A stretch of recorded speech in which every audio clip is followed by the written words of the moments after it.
নতুন একটা ভিডিওতে তোমাদের ওয়েলকাম। আজকে তোমাদের সাথে একটা রেসিপি শেয়ার করতে চলেছি। যে রেসিপিটা শেয়ার করছি সেটা হলো ঝিঙে আলু দিয়ে বাটা মাছের পাতলা ঝোল। এই গরমে এই রান্নাটা শরীরের জন্য ভীষণ উপকারী। আমি তোমাদেরকে আজকে বলে দেবো যে এই রান্নাটা করার জন্য কী কী জিনিস লাগবে। আহামরি যে কিছু মশলা লাগবে তেমনটা নয়, ঘরে থাকা সাধারণ মশলা দিয়ে এই রান্নাটা হয়, আর খেতেও খুবই ভালো লাগে। তোমরা যদি এই ভিডিওটা স্কিপ না করে দেখো, এটা খুব সহজেই তোমরা বাড়িতে বানিয়ে খেতে পারবে। আর আমাকে কমেন্টে জানিয়ে যেও কিন্তু এই ভিডিওটা তোমাদের কেমন লাগলো।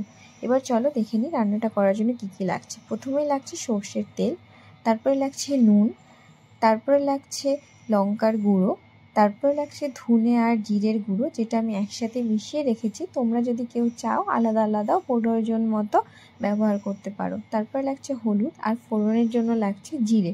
এখানে আমি সাদা জিরে ব্যবহার করব, কারণ এই মাছের ঝোলটাতে সাদা জিরে ফোড়ন দিলে বেশি খেতে ভালো লাগে। আর তারপরে যেটা লাগছে সেটা হলো দুটো তেজপাতা আর কাঁচা লঙ্কা। এখানে আমি শুকনো লঙ্কা আর কাঁচা লঙ্কা দুটোই ইউজ করছি। তোমরা যদি চাও কেউ শুধু কাঁচা লঙ্কা দিয়ে এই রান্নাটা করতে পারো। এবার তোমাদেরকে বলে দিই, কড়াই গরম হলে ভালো করে ওই যে মাছ ধুয়ে রেখেছিলে সেটাকে নুন হলুদ মাখিয়ে ভেজে নিতে হবে। এখানে কড়াইটা খুব ভালো করে গরম করতে হবে, নাহলে যেহেতু বাটা মাছ নরম হয় তো সেহেতু ভেঙে যাওয়ার সম্ভাবনা থাকে। তো এখানে আমি তোমাদেরকে বলে রাখি একটা ছোট্ট টিপস, সেটা হলো তেলটা যখন খুব ভালো করে গরম হয়ে যাবে তখন সামান্য তোমরা নুন ছড়িয়ে দেবে। হবে মাছগুলো একদমই ভাঙবে না। এভাবে আমি যদি মাছ ভাজি কখনো, তাহলে আমি দেখেছি মাছটা গোটা গোটাই আমি ওঠাতে পারি, না হলে কি হয় মাছ ভেঙে যাওয়ার সম্ভাবনা থাকে। তারপর মাছগুলোকে আমি একে একে ভেজে নিয়েছি। তারপরে ওই তেলটার মধ্যে আরেকটু তেল দিয়ে দেবো। যদি বেশি তেল থাকে তাহলে ওই তেলেই রান্না করতে পারো। যেহেতু আমার এখানে অনেকগুলো মাছ রয়েছে তো এই জন্য আমি আরেকটু তেল অ্যাড করলাম, আর তার মধ্যে দিয়ে দিলাম তেজপাতা আর গোটা জিরে ফোড়ন।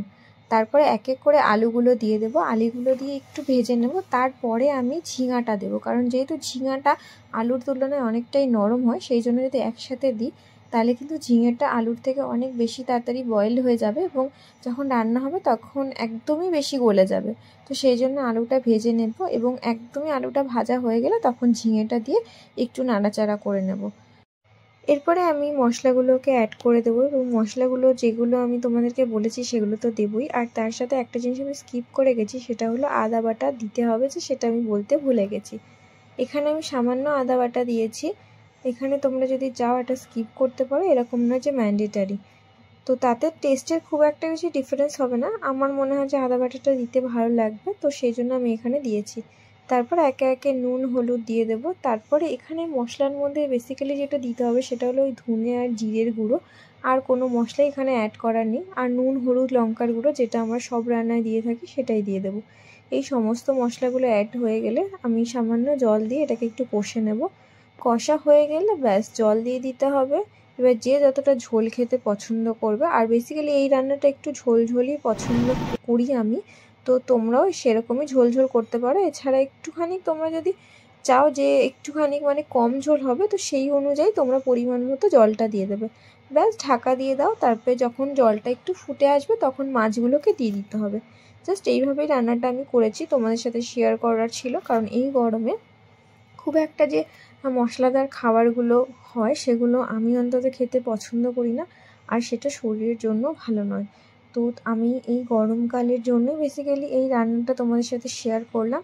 কেমন লাগলো পুরো ভিডিওটা দেখে আমাকে জানিও, এবং তোমরা যদি এই রান্নাটা আমার ভিডিওটা দেখে কেউ করে থাকো আমাকে কিন্তু কমেন্ট এসে জানাতে ভুলো না। আজকের ভিডিওটা এইটুকু। সবাই ভালো থেকো, সুস্থ থেকো, আর এইভাবেই আমার পাশে থেকো।